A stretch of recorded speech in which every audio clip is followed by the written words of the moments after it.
What is up, gamers? Staxwell's back at it again today with another market watch. Bright Lights prices are finally starting to settle.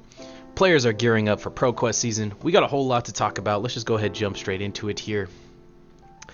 But first, I just want to preface all of this with a talk about Mechanologist. It's not currently the most competitive class in the game or anything like that. I think it still has a lot of figuring out to be done. And, once Lexi rotates, there will obviously be a lot more room for a deck like Mechanologist to take the spotlight here. But yeah, we're still also figuring everything out. Even in draft or in sealed, a lot of stuff is being figured out. You know, when everyone first seen like a hero like Max Nitro, they just assume like, oh, we don't really need items, we could just boost, and if we do play an item, it's just going to be a hyperdriver or whatever. And these items like pen script were definitely overlooked. These crank items like boom grenade, pen script, things like that. So I think people are finally coming around to those cards and being hip to them, particularly in sealed and draft. But I could also see them being the key to kind of unlocking this class's full potential in CC or in Blitz or something like that. And for that reason, I actually think Master Cog, I know that's a huge preface to talk about Master Cog, but you need all of the backstory. I don't think people are fully hip to these crank items just yet. I don't think they're getting the respect they deserve, and I think the price of Master Cog kind of reflects that.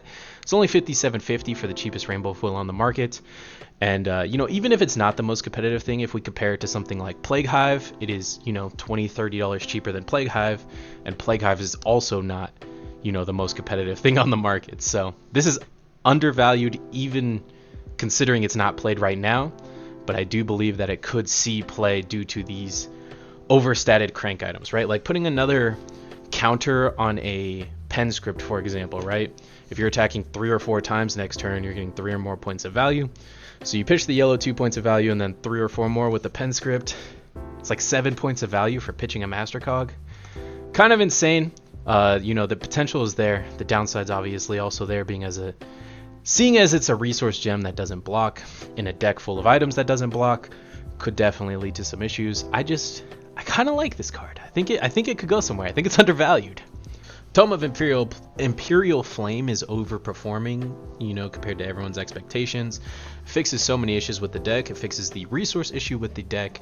You don't have to play blues, which are always just so bad to draw in Dromai unless you're casting like Tumultai or something.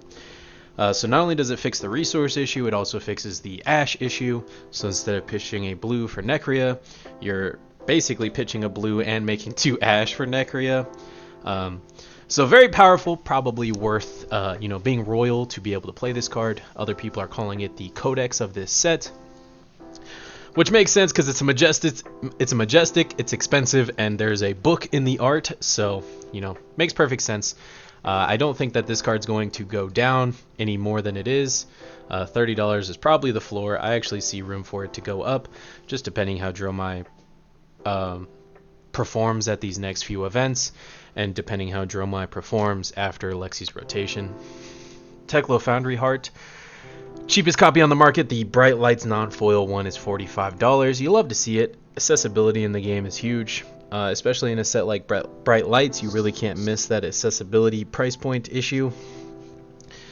So many players are jumping in and picking up Mechanologist, picking up this set as their first set, their first class. So accessibility to the equipment is huge. It's fantastic. Love to see it at $45. Shriek Razors is only $20 for the cheapest rainbow foil. This is pretty much the same price as Flick Knives, except Shriek Razors I'm pretty sure is a lot better.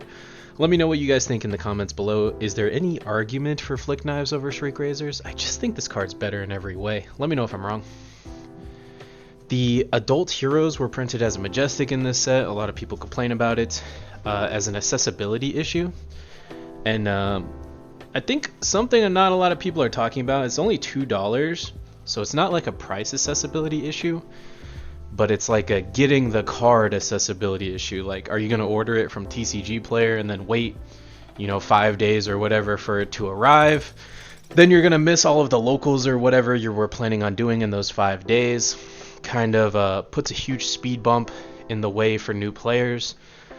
So what we could do is if you're a shop owner, or even if not, maybe order a few extra of these and just have them in the binder, ready to go for new players. We have a new player at my locals that's facing this issue. Shout out Wesley. Yeah, he wants a Tech Lovasin, but no one has one for sale. Construct Nitro Mechanoid is surprising people in a lot of ways. I thought this couldn't go past this $40 mark that we seen just before the release date of Bright Lights, and then here we are. The rainbow foil is at $54 for a rainbow foil majestic. That's insane. Cheapest cold foil. There's only 3 on the market, and they're about $75 each.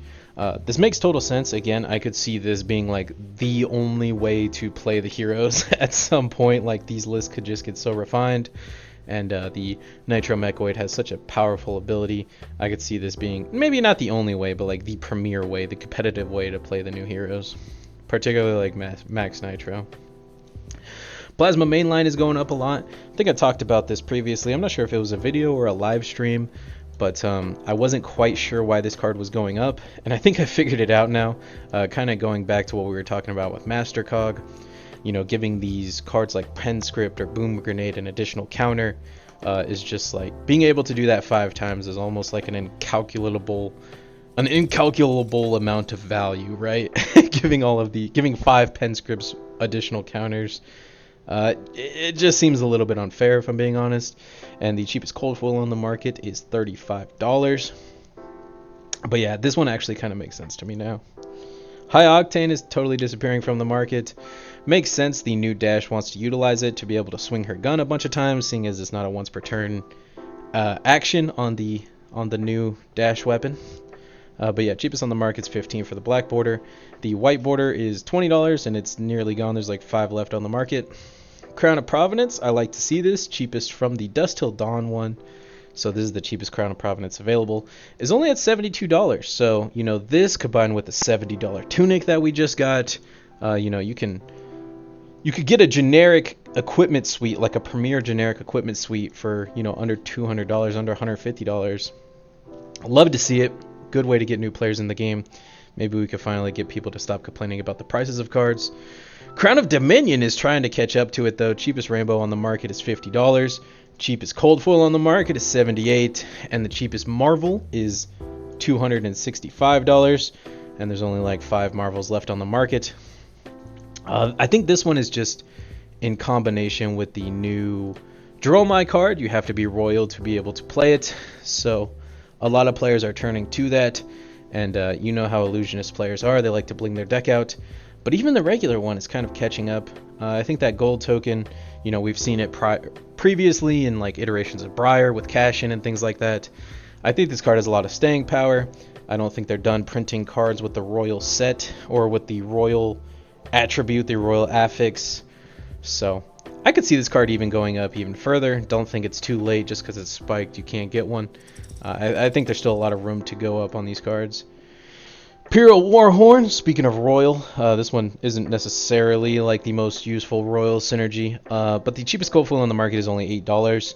If we think back to the Oldham Icelander meta, this was a $30 or $40 card because it could destroy the Frost Hexes and the Insidious Chills and things like that. Imperial Warhorn is one of those cards that is always going to creep back in the meta at some point, right? If there's ever a hero that relies on items and permanent items in play as a win condition, Imperial Warhorn will continue to sneak its way back in. I also don't think that Icelander is necessarily going to rotate in this ProQuest season, so it's very possible we might be dealing with Icelander for the months to come. And with Lexi gone and Icelander in the meta, we could see slower strategies start to kind of redevelop again, and we kind of can go back into this slower Oldham style deck versus the Icelander building up a bunch of items, game plans going on here, these overarching themes, and Imperial Warhorn just kind of throws a wrench in all of that. And for $8, I mean, it's kind of a steal. I mean, I think I've sold it pretty well here. Uprising, I want to just talk about the dragons here. I think people are kind of accepting the fact that once Lexi's gone, Dromai is going to be a very powerful deck. I'm not sure that she gets more or less powerful when Lexi's gone. When Lexi's gone, who knows what the meta is going to look like. Lexi being gone is going to open the door for so many other things like Katsu or whatever.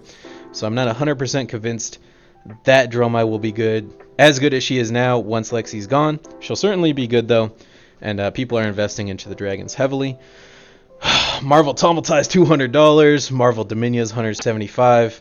And the dragons are like $40 to $30, all of them. Even the ones that aren't played. Like Vincerica is not even played right now. I haven't seen Vincerica in a deck in months, and it's still $30. So, pretty insane movement on the dragons right now. I think Saint with the Fable Hunters just did a mass opening of like TCG player orders, and almost every envelope he opened had at least one Marvel Dragon in it. So maybe there's a bit of FOMO involved here as well. Not sure. Either way, it's an Illusionist deck. Illusionist players like to foil everything out. So, you know, even think of the cold foil auras and whatnot from Prism. Once Prism was gone, those auras didn't move. Like, even after she rotated, they were all still, to this day, insanely expensive. Now we have a new Prism that could play them. But they weren't even playable before, and they were still insanely expensive. So I think these are, in the same lane, a very good investment for the future. The long-term future, even when Dromai is gone. I still am not going to get rid of my Marvel Dragons because obviously they'll print another Draconic Illusionist at some point that could use this stuff. Time Skippers, speaking of Dromai wanting to drip out. Cheapest cold foil on the market after shipping is like $20, and there's only a handful of them left. Someone has one posted for $150, $100, $100. Alright, not counting the $100 ones, there's like 8 left on the market.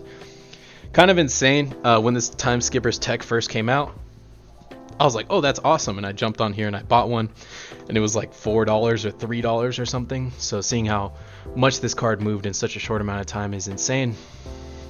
But yeah, I think these Monarch cold foil equipment is very cheap. The Monarch common cold foil equipment, right? So like Time Skippers, Ebon Fold, Crown of the Light Crown, I forgot what it's called off the top of my head. I think it's called Crown of Light. Either way, I think they are all a bit undervalued, and the other ones have spiked already. Time Skippers was the last one to do so, but gaining action points in this game is very, very good mechanic. You know, that's not particularly why it's good in Dromai, but you could see this card being good again in a different strategy and something else in the future. Remembrance, last card I want to talk about. We talked about it when the ban list dropped a few weeks ago, and it was at $20 for the cheapest non-foil copy. Now, cheapest on the market is $9, and the cheapest foil copy on the market is back down to $13. Very reasonable, very affordable. Don't wait for the next ban list that Remembrance dodges, and then it'll spike again. This happens every ban list. Remembrance doesn't get banned, and then it spikes through the roof.